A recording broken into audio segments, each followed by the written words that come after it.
Hi, I'm Sam, male 35, married to Anna, 32 for over a year. We met on a dating site where we both were enrolled to find serious partners for marriage. Entering the 30s and surrounded by friends and cousins who already have a toddler puts pressure on a single man, don't they? I didn't have a serious relationship for many years, so I'd take the help of these sites to find a woman. Anna was also going through the same phase. Being a woman, she was subjected to the additional stress of losing her fertile years just after entering her 30s. On the very first interaction, she made it clear that she was there for no fun, seeking a serious relationship, and so did I. We hit off really well. She was from a neighboring town, but was open to shifting to my city because her company had an easy transfer policy. Within weeks of chatting, we were planning for a meetup. And within months of seeing each other, we were talking about the marriage. I often traveled overnight to meet her on weekends, and she did the same sometimes. I thought it was the best thing to happen in my life. It wasn't the first time I had fallen for someone, but it was special. We met each other's parents, and they were more than happy to bless us for married life. We soon married, and I felt the selfless love and care I'd never experienced. A year after our marriage, Anna's uncle passed away, and we flew down to her hometown. She was very close to her uncle and wanted to spend a week with her aunt and her family. Although she asked me to return as my work was stalled, I offered to stay with her to help her cope with the loss. I've always been introverted, and in my teens, I used to envy those studs who could approach any girl to ask for a date. I barely had the confidence to approach anyone of my gender, forget about the girls. Over the years, I accepted my shyness as a shield and would interact only with like-minded people. This kept me out of trouble most of the time, but it wasn't helping my romantic life. I just had one relationship which succumbed to a slow death because I wasn't opening up with her friends. I wasn't comfortable around anyone but her, hence she left me. It was toxic, I know. I realized it much later. So this time with Anna, I promised myself that I would not let this special bond perish for my timidness. I went the extra mile, literally, to gel with her friends and family. This was another reason I chose to stay with her and get to know her family. Before the wedding, I just met her parents for once, and then straight on to the wedding along with a few relatives. So I took that opportunity to spend time with her family. During that stay, I met with her cousin, Brian. Anna's deceased uncle was Brian's father. He was overly devastated by the loss. I found Brian quiet and timid. Hence, I made an extra effort to bond with him because I knew the pain of being an introvert. Brian was 30 and still living with his parents because he was supposed to overtake the family business. I don't know if there was something different in their family or with the town. Most of her cousins stayed with their parents and took care of the family business. When I asked Anna, she said her family was traditional and had been in the construction business for ages. Her great-grandfather started out small, but created multiple business units which he distributed amongst his children, and that's how the legacy was passed on. I was fascinated by it. As per Anna, Brian was a black sheep who wasn't interested in running the family business and was interested in a creative field, probably wanting to have an art gallery or something. However, his family did not approve of his passion and forced him to join his father and brothers at the office. While Brian did not open up much about his life, Anna asked if I could help him set up a gallery by pulling up some of my contacts. Actually, I worked for an e-commerce startup that deals with antique jewelry. Although I didn't know anyone who could actively help Brian, I agreed to help with the confidence that I could figure out something. It was a peaceful week's stay with her family. I got to know them and their tradition. Anna took me to her ancestral homes by the countryside and made me taste the local cuisine. I was amazed at how diverse we are as a country. I was born and brought up in the heart of LA. Hence, I'd never been exposed to those cultures before, and I loved it. Soon after we returned, Anna told me that Brian wanted to move to LA to pursue his career and requested that we let him stay with us until he got a job. I happily agreed. This was a month ago. I greeted Brian and made him comfortable at my house. He said he would look for a part-time job and meanwhile pursue his passion for art. I offered to help him in any way I could. As the days passed, I noticed a very peculiar behavior in Anna. Although she seemed much happier than she used to be before her cousin moved in, she distanced herself from me romantically. Before Brian moved in, we never had to think about privacy because we lived by ourselves. The whole house was our bedroom. You know what I mean? After Brian moved in, we just had our bedroom. So whenever I took the initiative for intimacy, she would push me off saying that her cousin was around and he might hear us. I backed off for the initial few days without any second thought, but now it's getting on my nerves. She doesn't understand that she is irritating me and eventually making me hate her cousin. There is one more problem: food. The thing is, Brian has a fetish for seafood and I'm allergic to it. I also cannot stand the smell of it. It is understandable to cook favorite meals for the guests, but Brian was not a guest. He is living with us. I didn't mind when she cooked it for the first week, but having seafood on the table every other day annoys me. That too, if I had to fill my stomach with just salad. We had divided the responsibility in a way that she would cook and I would clean, so I had no option but to wash the stinky dishes on which she and her cousin had gorged upon. I know I might sound rude, but I'm frustrated. When I confronted her that she should make something for me as I can't have a salad every day, she said she doesn't have the time to cook 2 different types of meals. I suggested she could themselves take a break for seafood on some days and cook something else so I could also have a full meal. She got defensive, saying that I was rude. Sometimes, I don't understand her. Brian too doesn't lift a finger at the house. I mean, he's no longer a guest. He's been staying here for 2 months, and I don't know how long he will stay further. He should take up household responsibilities, considering he's living rent-free with free food. I reached my boiling point yesterday when I asked her to switch responsibilities, that I would cook and she would clean. I know I tried to play smart and take control of the food, but she turned out smarter and caught me. She said that if I took the responsibility of food, she and her cousin would have to bid goodbye to seafood which she couldn't compromise. She suggested I cook my own meal if I was that adverse to marine animals. I hated her sarcasm.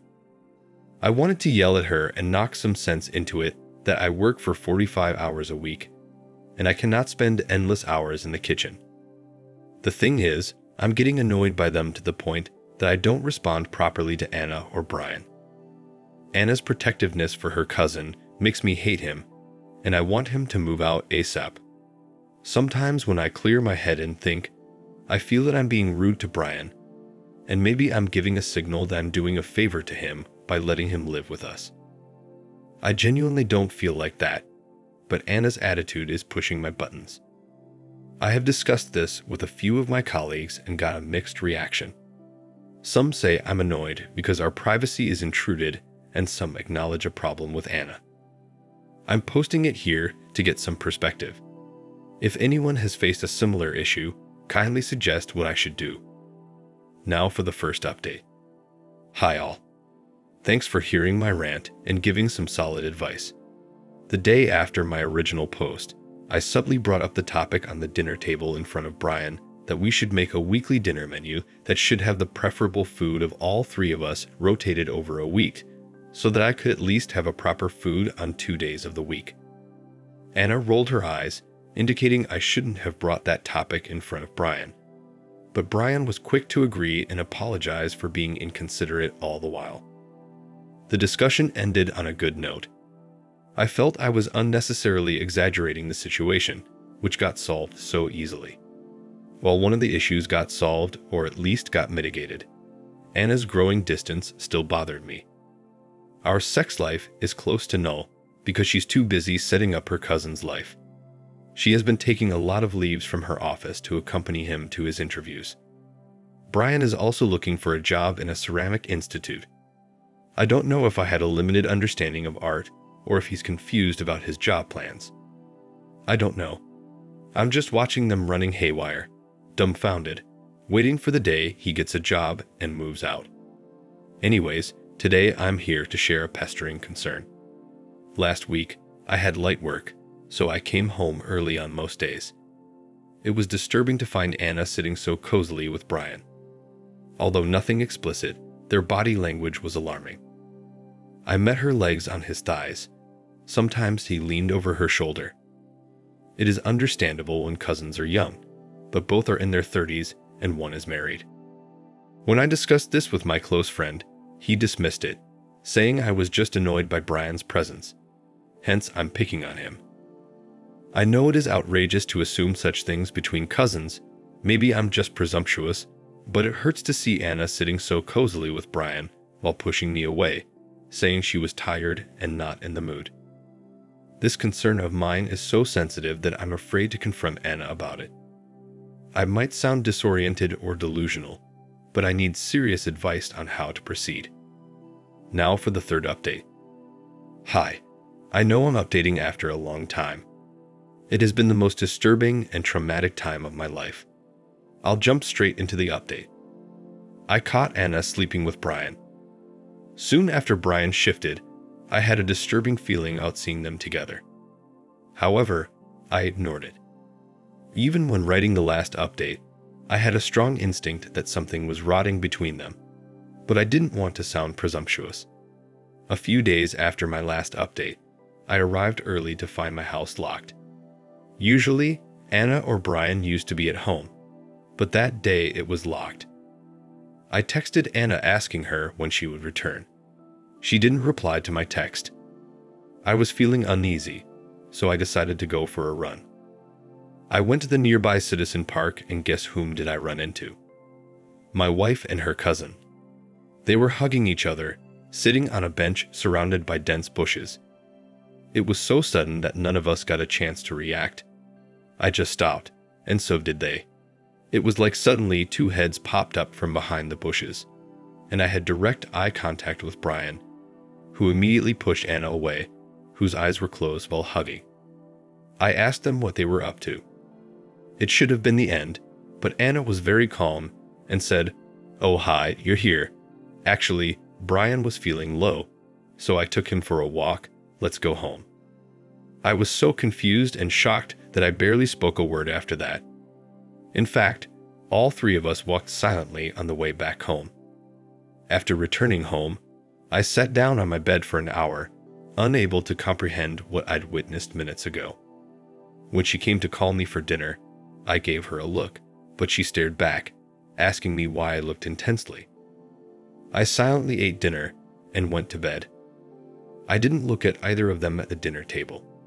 When she came to sleep and tried to hug me, I told her I was disturbed seeing her hugging Brian so passionately. She chuckled at me, saying that Brian was her cousin and it was just a sibling hug. It should not bother me at all. I realized later that Anna was playing mind games. She did not act shocked. She did not apologize because she was hugging her cousin, and it was no big deal.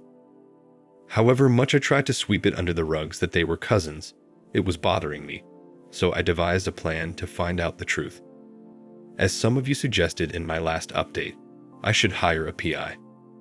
But I thought it wouldn't be fruitful because the suspect was right inside my house, so I bought some hidden cameras with the intention of placing them in several corners of the house. But the challenge was that Brian was mostly at home. I don't know what he was up to. By then, I'd understood that he was not serious about work.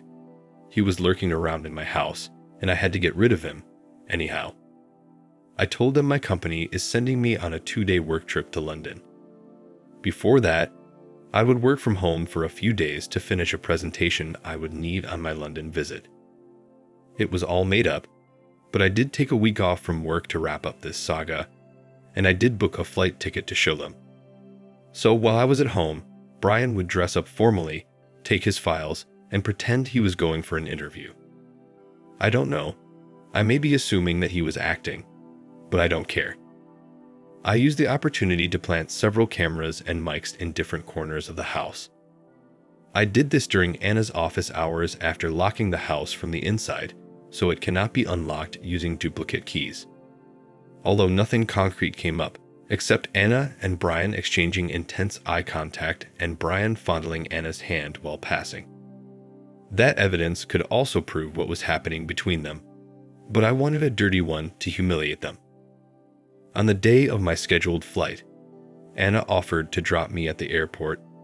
Maybe she wanted to ensure that I was actually out of the country before they started their dirty business. I declined, stating that my flight was in the evening and I would leave directly from my office, so it was unnecessary for her to hassle. That day, I left the house and checked into a hotel for 2 days. I waited patiently until the evening when Anna returned from her office. She returned home and called me, asking if I reached the airport. I told her I had boarded and the flight was about to take off. I kept the phone on airplane mode just in case she called to check. But why would she bother to confirm when her lover was already caressing her while she was on a call with me? Disgusting. As soon as she disconnected the call, he pounced on her, and I could see my marriage falling apart right before me.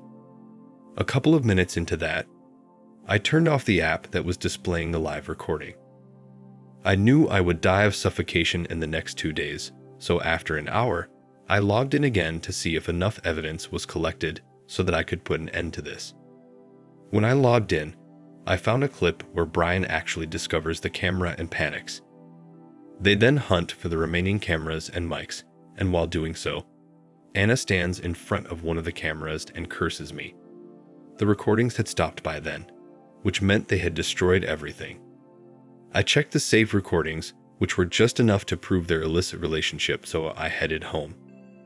I barged into the house to find Anna talking over the phone while Brian had already fled. She had such criminal eyes that I actually got scared for a moment. She accused me of plotting against them.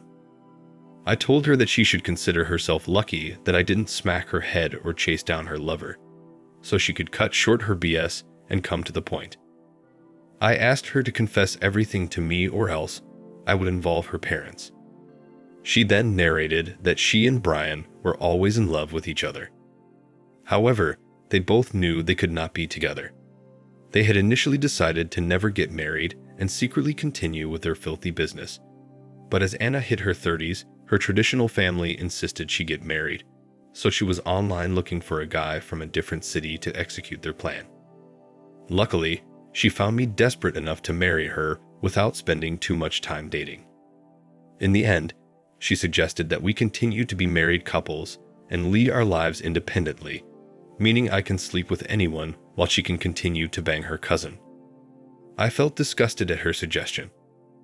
Unlike in other cases where people plead for forgiveness and a second chance, Anna was unapologetic. Her cold expression gave me goosebumps. I felt so uncomfortable sharing a roof with her that I gave her the ultimatum of a day to vacate the house and move back to my hotel. The next day, she texted me that she had vacated the house. I went to find that actually she did. More than emptiness, I felt a sense of relief. I spent the next few days contemplating my future and the next few weeks drinking over my misery, but that's not important. What Anna did next pushed me to the extreme. A week after Anna left, her parents called my father, threatening to sue me. I don't know why he didn't call me. Her father was that kind of a strict man who would urge to have any critical discussion with the parents and not with the children. Apparently, Anna had told them I was spying on her by placing cameras and mics in the house. She said I was overpossessive about her and had a problem if she spoke to any other men, including her cousin. She also added that I was violent and threatened to smack her head to kill her. This came out of the blue to my parents because I hadn't told them about Anna's cheating yet. In fact, I didn't intend to expose her to anyone, but she left no choice to me. In the moment of rage, I forwarded those video clips to her father. I took Brian's number from the family group and sent a copy to him as well. I also told him he should be thankful to me for not sharing the clips in the family group. Within minutes, my phone was bombarded with voicemails from Anna, accusing me of betraying her. She said it was a deal between us that I won't reveal the truth to anyone. Now, when I retrospect, I remember when I was leaving again for the hotel that night, I told her, vacate my house in a day, and sign the divorce papers uncontested. I won't expose you. It wasn't a promise. Even if it was, she maligned me in front of her family to come out clean. Her father threatened my parents to chase me down. What else did she expect me to do in that situation? My father suggested that we lodge a police complaint before they filed us for domestic violence. I told my parents I was never violent with her, but they said it would take years to prove myself innocent, so it's better to be vigilant. We lodged a complaint and got a restraining order against Anna and her family. During the divorce proceedings, she joined virtually, citing health issues that barred her from traveling down to another city. She was alone on the video call and kept quiet during the trial. I didn't want any further hassle in my life, so I kept the divorce terms clean. It was a simple, irreconcilable difference between us, and we divorced. It's been 3 months since then, and I have not heard from her or her parents. I think they understood that it was their daughter who was at fault. It feels like I had a long nightmare, and now I'm awake to find the same loneliness. I think I'll take time to get over it. I sometimes still curse myself for being so vulnerable that she was able to prey on me so easily. Nonetheless, I'm recovering. Wish me luck. Thank you for watching. Like and subscribe if you enjoyed the video. See you next time.